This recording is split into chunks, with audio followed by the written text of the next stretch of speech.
Assalamualaikum warahmatullahi wabarakatuh.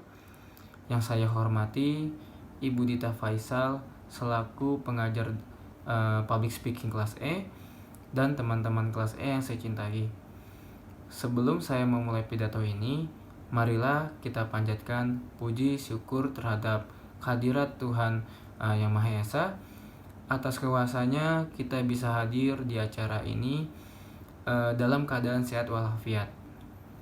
Dan tidak lupa juga kita harus ingat bahwa kita harus mendoakan dosen kita, keluarga kita, sahabat kita, serta teman-teman kita. Semoga mereka dalam lindungan Tuhan dan selalu diberikan kesehatan di masa pandemi COVID-19 ini.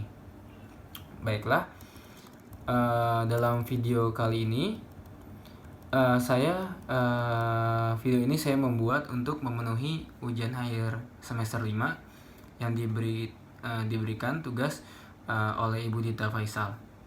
Baik, izinkan saya untuk memulai pidato ini. Dalam video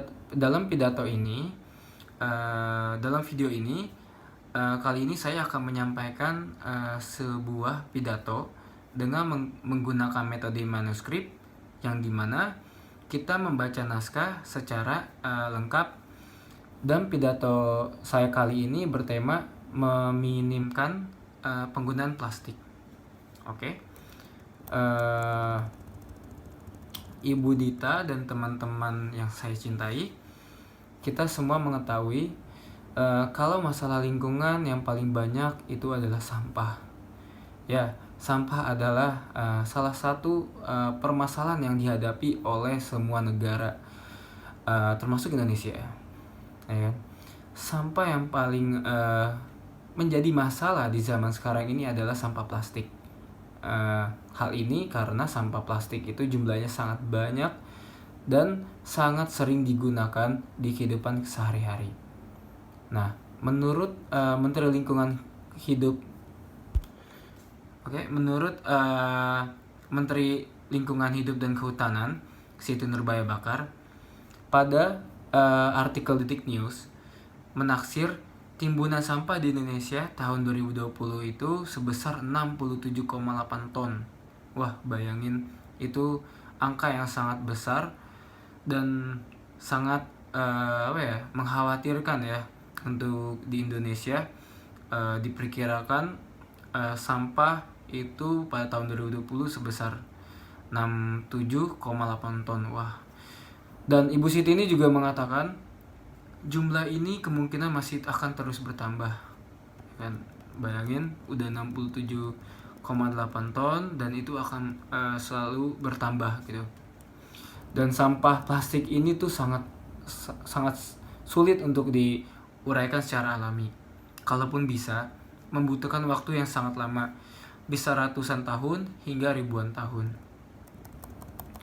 Di dunia internasional, ada sebuah program untuk menanggulangi sampah plastik yang disebut 4R, yaitu Replace, Reduce, Recycle, dan Reuse. Oke, kita bahas satu-satu. Apa sih itu replace? Replace itu artinya kita mengganti benda berbahan plastik dengan benda yang berbahan lain seperti logam. Misalkan sekarang udah banyak tempat minum yang biasanya tempat plastik yang pakai bahan dasarnya itu plastik, sekarang udah banyak yang memakai stainless ataupun benda logam gitu.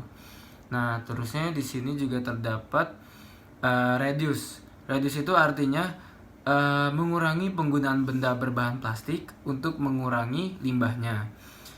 Seperti contohnya kita berbelanja saat ini biasanya kita menggunakan selalu plastik. Nah, di sini sekarang kita harus menggunakan kantong yang berupa berbahan itu kain. Jadi kita meminimalisir menggunakan benda yang berbahan plastik. Nah, di sini juga ada recycle. Recycle itu artinya kita mendaur ulang sampah plastik menjadi benda yang lebih berguna. Contohnya misalkan kita uh, merecycle kemasan kopi menjadi suatu benda seperti tas, tempat pensil, ataupun dan lain-lain. Dan itu bisa menghasilkan uang yang bisa diperjualbelikan dan lumayan untuk para ibu rumah tangga menambah penghasilannya. Oke. Dan reuse terakhir artinya itu adalah menggunakan kembali benda-benda hasil yang didaur ulang sampah plastik. Contoh tadi udah dibikin dompet ataupun tas ataupun apalah itu. Nah, di sini kita harus menggunakannya gitu. Dengan kita udah merecycle, kita harus menggunakannya biar tetap limbah yang kita recycle itu berguna gitu. Lalu untuk semua program itu yang tadi saya jelaskan, kalau itu tidak digunakan atau tidak dijalankan, itu sama aja gak ada artinya gitu. Semua program itu tidak akan ada gunanya jika tidak ada kepedulian dari masing-masing individu untuk menjaga lingkungannya dari sampah plastik. Individu yang peduli pada lingkungannya akan menciptakan generasi yang baik dan memberikan warisan untuk generasi berikutnya. Maka dari itu, saya mengajak kepada generasi penerus bangsa, kalian semua yang ada di sini harus menerapkan program 4R tersebut. Dengan menerapkan program tersebut, akan membuat lingkungan di Indonesia lebih sehat dan terbebas dari sampah plastik. Jangankan di Indonesia, mungkin dengan kita melakukan 4R tersebut, kita menolong dunia, menolong bumi untuk lebih sehat lagi gitu. Sekarang juga kita lihat banyak bencana alam yang merupakan yang dihasilkan oleh sampah yang dari kita sendiri gitu. Terus juga peran pemerintah juga harus ikut campur tangan dalam program ini agar masyarakat Indonesia itu tergerak. Dengan pemerintah membuat program-program untuk menerapkan 4R ini atau memberikan kampanye untuk program ini, maka masyarakat Indonesia akan tergerak gitu, akan mudah tergerak. Lalu sekianlah video pidato dari saya kali ini. Jika ada kata salah atau kegugupan, tidak disengaja, saya mohon maaf yang sebesar-besarnya. Saya ucapkan terima kasih atas perhatiannya. Wassalamualaikum warahmatullahi wabarakatuh.